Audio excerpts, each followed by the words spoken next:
So reviews are already hitting the internet and people are bombing this one. And while I do not think it is the worst film or as bad as people is making it, I definitely don't think it's good either. So right in the middle with this one for me. But nonetheless, we're going to break it down. So let's jump into the review of the new film, Madam Webb.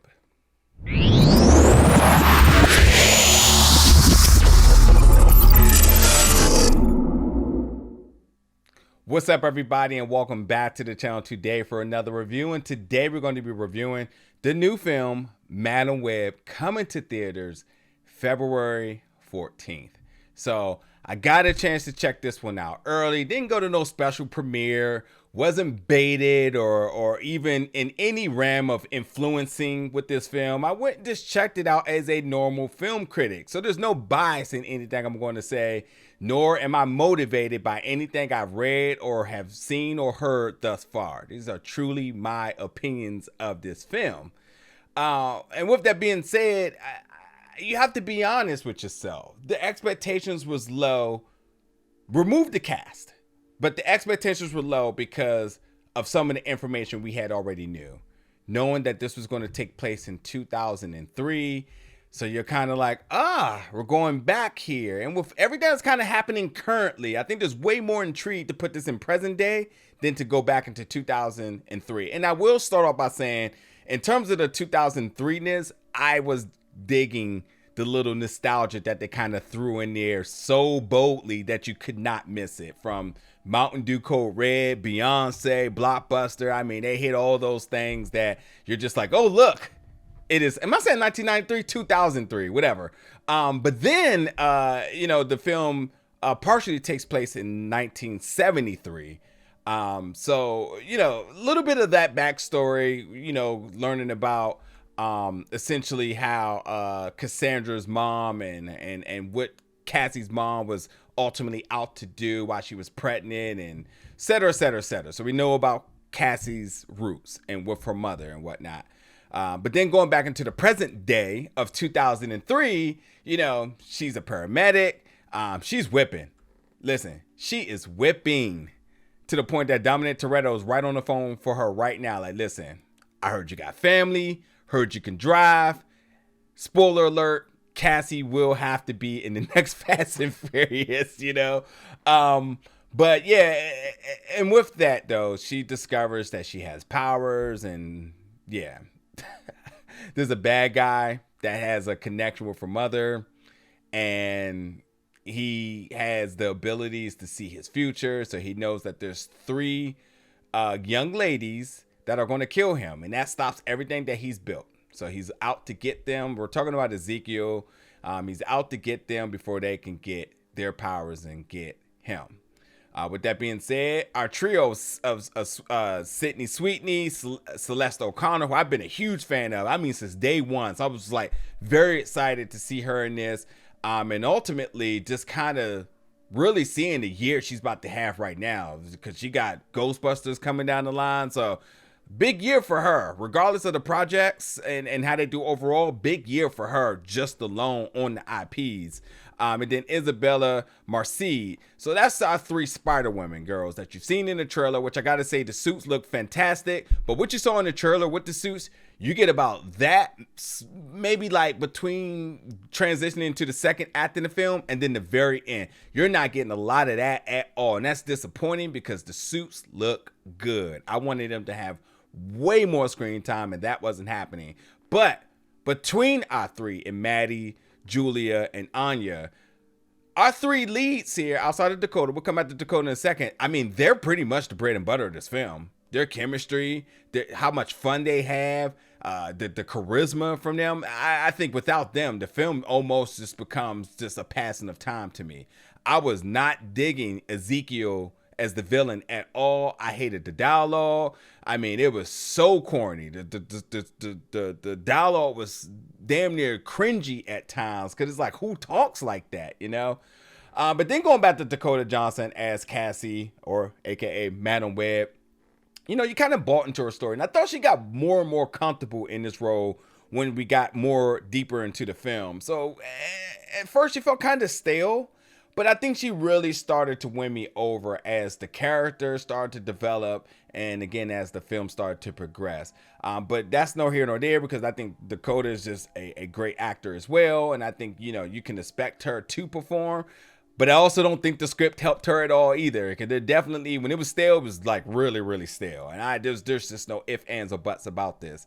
So again, with the film being in 2003 in New York, in the Spider Universe, the Sony Spider Universe that they're trying to build, you want to know what references and stuff that they had. They had so many Peter Parker and the Parker family tree Easter eggs and nods and all that other good stuff in the film, which is very much comic book correct and accurate. But I mean, it was just like, okay, folks, we get it. You don't want to say Peter Parker, but we know, we get it. We can, I don't want to give too much away, but we get it. We get it. They were just nodding towards it so much that if you had somehow missed it, you probably were asleep in the film. And I can't blame you if you were, because there was parts of the film that felt very dry and worthy of a nap. With that being said, too, NSA is also part of the bad guys because of their facial recognition. And it's funny because when you think back to the 2000s and 2003, where this film takes place, because I keep having to say that because I know I said 1993 earlier. How scary facial recognition was, and the fact that facial recognition becomes a big part of how Ezekiel was able to move around. You start to think like, man, we came a long way with that being like a scary thing to it being completely normalized. I mean, we pretty much operate our iPhones with it. And so here is AI, the next chapter in this saga here. But with that being said, with the plot, listen, the plot is flawed. Everywhere you look, the plot is flawed.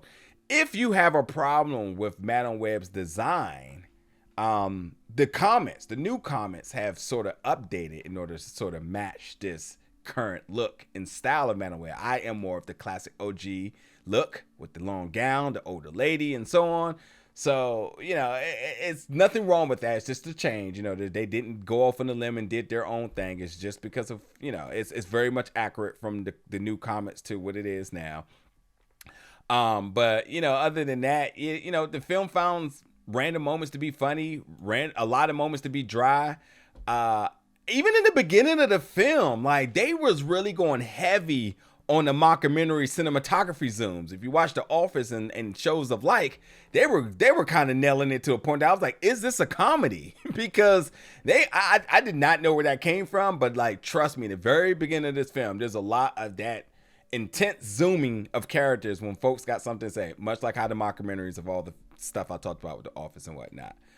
But if I truly had to like define the tone, the aesthetic, the feel of this film, it makes me feels like the freeform shows, Runaways and Cloak and Dagger. It definitely feels like it belongs on that, just an extended movie on the channel or the streaming app, or however you want to look at it. So, and yeah, I'm not even going to go as far as saying this was like directly directed towards like a teen audience, because it wasn't.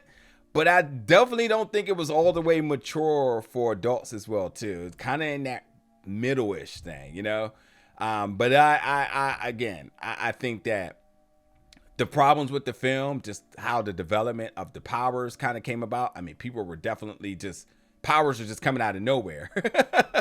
I think that there is just gaps in the logic and just some of the progressions within the film. Some things are just not making sense at all, and there's no way you can kind of look around it. Mike Epps is in this film, and he's black, and he dies pretty early, and I don't know if that's a flaw or not, or is that just a norm or a trope, but that's the thing that happened. I think I just had to tell you that there. Adam Scott is Ben Parker. First of all, I love Adam Scott, so it was good to see him. Ben Parker, do I even have to say? Emma Roberts is Mary Parker. So, yeah. Spider-Man references. Because that's all it is. It's just more and more and more and more of that. And, yeah, I mean, dang, there's some things I could say, but I'll probably spoil it. I'm sure you want to be spoiled, but no, you need to go watch this yourself, and you need to see your thoughts and your reactions and do your own review and so on. But yeah, honestly, listen, Madam Web, to be 100% honest here and frank, I did not hate this film. I did not love it. It's not the worst thing I've seen. It's definitely not nowhere near pleasant. It's just right there in the middle for me. Would I watch it again? Maybe to DVD, because again, I think the suit designs look good. I definitely enjoyed the chemistry of the three, and then even when you add Dakota in that with that trio, I think they have some good moments as well too, because she's sort of just like, you know, if she did not or was not aware she was going to be adopting kids by the end of this film, that's essentially kind of what happens. And with that relationship, I think they make for a good time, and I would probably be honest to see where they go forward with this, because considering that the kids and there's still a lot needs to happen before they actually get to the point of them actually being heroes. Yeah, and I don't want to waste time getting to that. I just want to get beyond that, because again, when you talk about what you saw in the trailers with the suits and that, and them out here fighting crime, that is a distant memory. So there's not a lot of that, and I have to tell you that, because with your expectations of thinking you're going to get some solid action, you're not. You're getting much more cat and mouse, being more clever. I can't stress this enough. Cassie out here whipping, so, you know, her behind the wheel, Dom Toretto was calling her up because she was doing some things in the cars in this, and it's funny because I love Fast and Furious, so it may be laughable to you, but I was taking this pretty serious. I said, this is a recruitment here. So you expect more of that than expect of seeing a traditional build of a Spider-Man or a superhero film and whatnot. There's superheroes in it, and there's references to other superheroes, but they're not giving you any of that. You're not. You're getting about 1 minute of those Spider-Women in suit. From that first scene to that last scene, that's it. There is no mid or after credits. Good, because there shouldn't be. And if folks are wondering if this is better than Morbius, I would say yes, because Morbius was very... I think I like Morbius visually better, but like the CGI on this one was a little wonky in the beginning, but the Morbius story was just unbearable. This one at least had some moments of you kind of like, okay. So with expectations low, I think this did by no means make me want to rip my hair out. It just left me here to say, let me just do this review and tell you all and get this over with. So nonetheless, you check out Madam Web. It'll be in theaters February 14th, folks. Jump in the comments. Y'all let me know y'all thoughts about it when you do. And as always, stay tuned for more reviews real soon.